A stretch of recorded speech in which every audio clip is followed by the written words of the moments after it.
Hello there, and welcome to Weird Music on the Glumberger channel, the strange music show that takes a different album each and every week and just generates some sort of discussion about it, just so we can talk about the different kinds of music that's out there, right?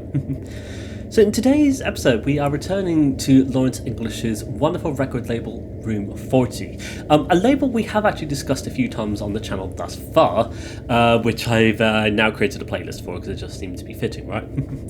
So, as well as that, we're actually also returning to the world of Xiu Xiu, somewhat though, with a look at what is actually apparently the debut solo album from one of the members, of course. A strange abstract dark drone on one side, offset by a second side of pianos.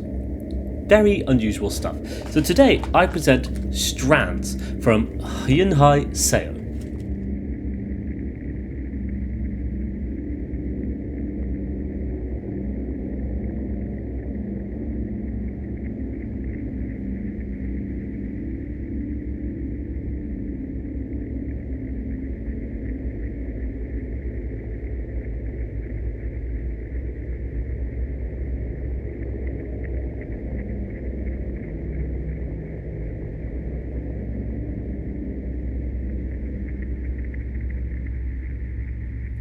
So, who of course is Hyunhye Seo? Well, Angela Seo is an American singer, songwriter and multi-instrumentalist and vocalist, best known for her involvement in the experimental band Xiu Xiu. In addition, though, to being a member of Xiu Xiu, Seo is or was the deputy for the public health of the Los Angeles County Office of Cannabis Management, apparently. A weird fact lifted straight from Wikipedia. So, what is Strands then? Well, Strands is actually what is the debut solo album from Seo, released in 2021 on Lawrence English's record label Room 40, featuring two compositions, both titled Strands. Apparently, this album was recorded by Jamie Stewart of Xiu Xiu as well, and it sees Seo exploring a strange personal existential story of essentially the loss of hair, and the places those strands of hair are found in the form of these two very odd compositions.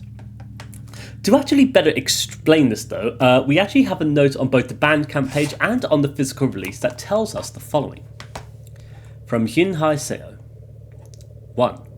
I'm exposed by the hair that falls from me in long, dark and grotesque trails. It's impossible to pretend I wasn't where I've been. 2. They're on pillows I shouldn't have slept on and on chairs when I linger too long. They used to shake out onto dance floors, but I don't go dancing anymore. Not lately. They're reminders of all that I've been and shouldn't have and maybe won't be again. 3. Sometimes I don't even notice how they tangle around everything I own. Other times I'm mortified to find them spreading under my toes. No matter how I coil them upon my head with the utmost care, they still fall, mocking the restraint I impose, beg for, then abandon. 4. Are they still a part of me if they fall off of me? What if I don't want them anymore? Who cares? I didn't want to grow them anyways. 5. You may not remember me, but you're sure to find a strand of me long after you've forgotten. So, yeah, a very weird sort of set of ideas and concepts to be exploring this album, right? But I actually find it really fascinating, though. The strange existentialism of this consideration just really captures my curiosity when approaching this particular album. This idea of our existence in the form of our literal hair, a part of our body that grows upon us, and how it just connects these various places like tendrils, perhaps. So, having heard of Seo through her work for Xiu Xiu, of course, I was actually very interested to hear what her own solo music would actually sound like. Confident, the friendship between Lawrence English and the members of Xiu Xiu, it actually comes as no surprise to me that this was released on Room 40, as the label seems to attract such a wonderful outlet for the truly unique explorations of music, many of which have rather deep personal connections to the various composers. Just taking a look at Robert Crouch's album Jubilee, for example, one of the finest albums to have come from the label, an album deeply embedded in this very personal connection to the music. So yeah, as a result, I'm very excited to be discussing this one today, as well as exploring the work of Angela Seo's own music. So let's dive in, shall we? So, opening up with Strands 1, we've got a very ominous sense of pure minimalism here. A kind of like absolute nothingness until you get a rise of reoccurring thumps that slowly morphs into this resonating drone. Thinly strung out like a tendril stretching across the range of your hearing. And it seems to just gently simmer away, just bubbling at the surface before regressing back down to the darkness with these very unsettling echoing resonances. It suddenly feels like being enveloped in an amplified silence of sorts, slowly just covering you in this shroud of pure darkness from which nothing can emerge. And it's such an odd sound tapestry, of course, one that feels so loose and freeform, just this exploration of the resonance of ambient drones, one that actually feels very distinctly lowercase in how holly and empty the entire thing just truly sounds. I find, as a result, the whole thing is very hypnotising, especially as the effects just echo it all down these bigger and bigger swells of pure frequency itself, before finding those larger, lower rumbles of noise once more in sort of the lower registers of everything. It's like being pulled into this very dark world where just light cannot escape from, like traversing the surface of some alien planet with no torch to guide your way, just at the whims of what is all around you, whatever that may be. Of course, as it all develops, it seems to start capturing some very different sentiments here and there, becoming a little bit more experimental as you then get these strange vibrations of low-end sounds, suddenly just caught in these ever-widening frequencies that start to twist around you and around. Still though, you've got that sense of tension and just the horror remaining there, just in place all the time. This sense of more apprehension as the result of navigating this unusual music. Pure Lynchian vibes, and you just find yourself further and further pulled into the unexplainable mysteries the music is offering, punctuated by the dark ambient rumbles of the music itself. To me, this feels like kind of, just a classic dark ambient track in a lot of senses. A bit more minimalist, perhaps, than the likes of the more resonating low-end ambient styles like the likes of Raison d'Etre or even Lustmore, perhaps. A lot looser and a bit more abstract, as it paints less of a story, perhaps, and more of a vibe, I would argue. But it all gives sort of a sense of an uncertain uneasiness of being, somewhere trapped between the inexplainable dream worlds as sounds just seem to resonate all around you, growing bigger and bigger until turning into the very wind itself. And I remember finding the whole composition so wholly strange and uninviting, one where there seems to be various mysterious elements woven into the fabrics of the sounds themselves, especially as those more lowercase elements start to rise up about midway through this composition, circling the very strands of sound itself like dust caught in a tornado, grabbed up and spat out across the distance in these wide expanses of air itself. It's, to me, such a chilling composition that I find very fascinating to listen to. Like the way this composition just slowly grows and unfurls like the strand of hair itself. It feels like an audio representation of the very core concept Seo is exploring on this album. The strange sense of interconnectivity as a result of hair naturally falling off the head. Her various strands of hair acting as anchors to people and places, and then representing that in the form of abstract music, that in of itself becoming the audio strands of hair connecting each and every listener of this very album. That weird existential musing that you find your mind wandering to sometimes, or at least what my mind wanders to when I listen to something like this. It's weirdly fascinating to me, I have to say. But I think it's so cool how Seo has expressed this to us in the form of this very unusual album experience. Like, I find it just so oddly captivating, a very empty, hollow, resonant echo of air that hides a multitude of little spaces of sound in amongst a growing miasma, these twirls of lowercase instances and even melody, perhaps, embedded amongst a darkening grey fog.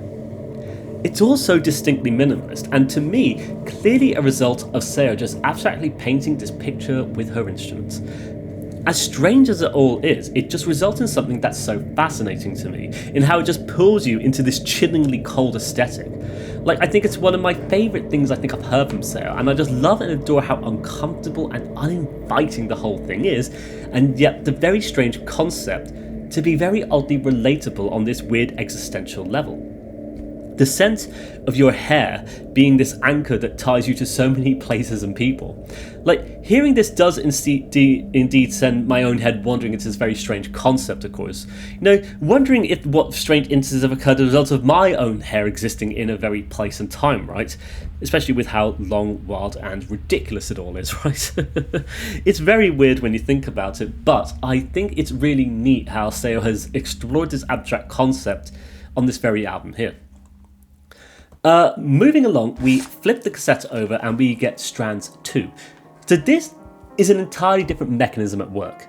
Instead of a continuation of the strange low-end rumbles of dark ambient drones, here we just have solo piano performances. Abstract, unassuming improvisations performed by Seo, travelling up and down and simply enjoying in the resonant qualities of the instrument as a result of playing whatever particular notes you want to in whatever particular way you see fit.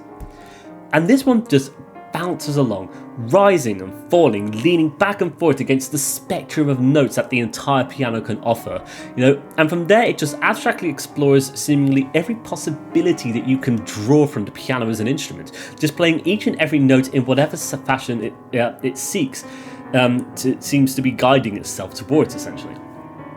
And after the incredibly strange and empty opening, you know, this sonic set always just throws me for a loop, I have to say.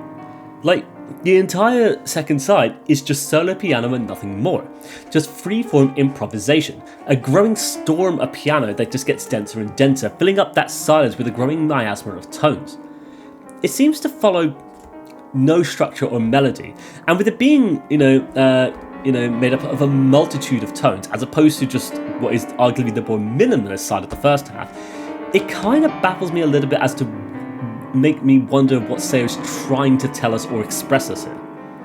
Like, this side arguably feels more musical, as though Seo is just sat there smashing the keys for 20 minutes. It's odd, as the more it all progresses though, the more I find a weird sense of mundanity coming through it all, of this strange navigation of an instrument that cares not for the listener's attention span. And I tried to connect it to the overarching theme of Strands of Hair, of existence in a time and place. And I consider the album itself, you know, this debut album from Seo, one that shows an ambitious minimalist soundscape on the first half, and then a dense growing fog of piano tones. Like, it feels to me, you know, like on this side, you know, maybe it's that each and every tone from the piano, each and every note that we're given, becomes its own very strand of sound itself, stretching outward and connecting each and every listener once more to the very experience that we're experiencing here. Very strange and avant-garde, and it feels to me like a bit of a reconsideration of the core idea that has shaped this very album, and expressed to us in a much more musical form that is every bit as loose as its predecessor. Like, I should say, I am very unsure if any of these influences hold any merit whatsoever. There is a certain vagueness that comes to this album when it comes to analysing it, especially when if you're just going on the physical release itself here, of course. You just get these notes that accompany the Bandcamp release as mentioned before as well, right? And it just tells you the same thing, these strange existential musings on hair. But it interests me that Seo has explored this concept with an album that has two very distinct halves. Like, it's weird because the first half feels like, you know, a construction of soundscapes, all considered, you know, over a period of time, bringing it all together and bringing it into one distinct whole. The connections between all these different places in time.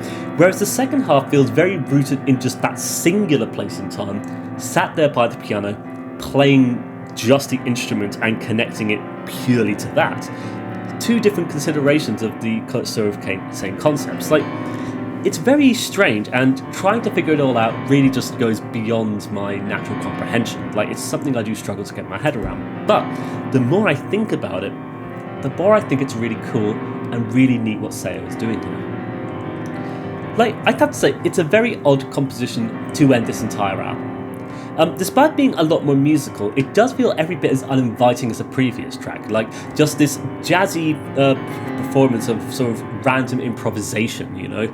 Not even playing the piano as an instrument, but rather to just create noises, perhaps.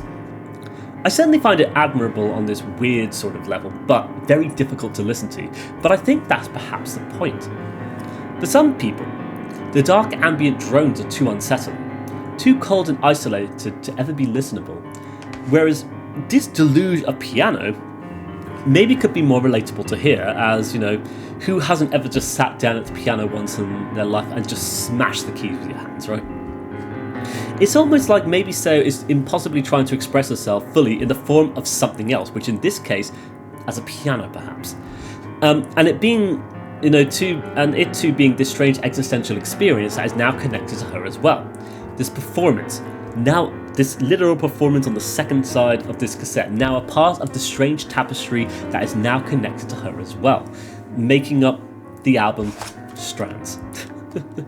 I think it's oddly cool, and as mentioned, the particulars do go over my head, but it amazes me, you know, this completely untethered form of expression used to explore something so strange, yet still oddly human, I would say, in this odd, relatable way. Like, as odd as it all is, I do think this is a wonderfully unique album from Seo, you know, and not something I think I would have had the easiest time predicting if, you know, coming in from the angle of having heard Xiu Xiu, if that makes sense. Like, you listen to Xiu Xiu and their albums are full of so much stuff going on and stuff, so hearing this, you wouldn't expect it to be from the same breath of creativity perhaps. But it's actually what amazes me about the band, about Jamie Stewart, about Angela Seo, that even outside of the band and their multitude of different musical releases, there's so much room for them to explore the strange, unusual world of sound exploration, of disregarding commerciality in favour of more artistic expression. It might not be everybody's cup of tea, but I can truly appreciate the uniqueness that comes from an album that exists just like this one. And it's interesting because when you delve deep into the strange releases outside the Xiu Xiu canon, you realise just how far deep that rabbit hole goes.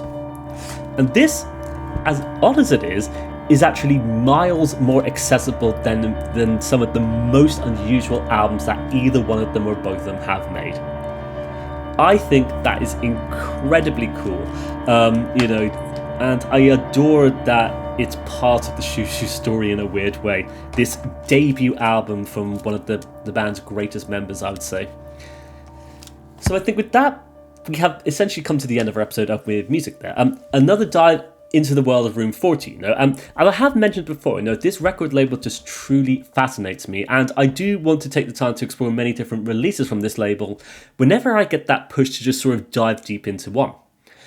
Somehow I found myself landing on Seo's debut solo album here, which is such an enigmatic little release, you know, one that just conjures up a multitude more questions, never being direct in any way, shape or form, but rather just existing exactly for what it is and nothing else. Just like the very strands of hair that have gone missing from her head and now are connected to people and places. Weird to think about. So yeah, if you've made it this far, I would like to thank you for watching today's episode of Weird Music. If you're a fan of Xiu Xiu and its many different members, then what is your favourite offshoot release tangentially related to the band? Not got one? That is fine. Go check something out and get back to me then. Or don't, it's entirely up to you. Xiu Xiu is not for everybody, as I'm very well aware of this point. But yes, for now, I would like to thank you for watching today's episode of Weird Music. I wish you all the best, take care, and bye-bye for now. Bye-bye.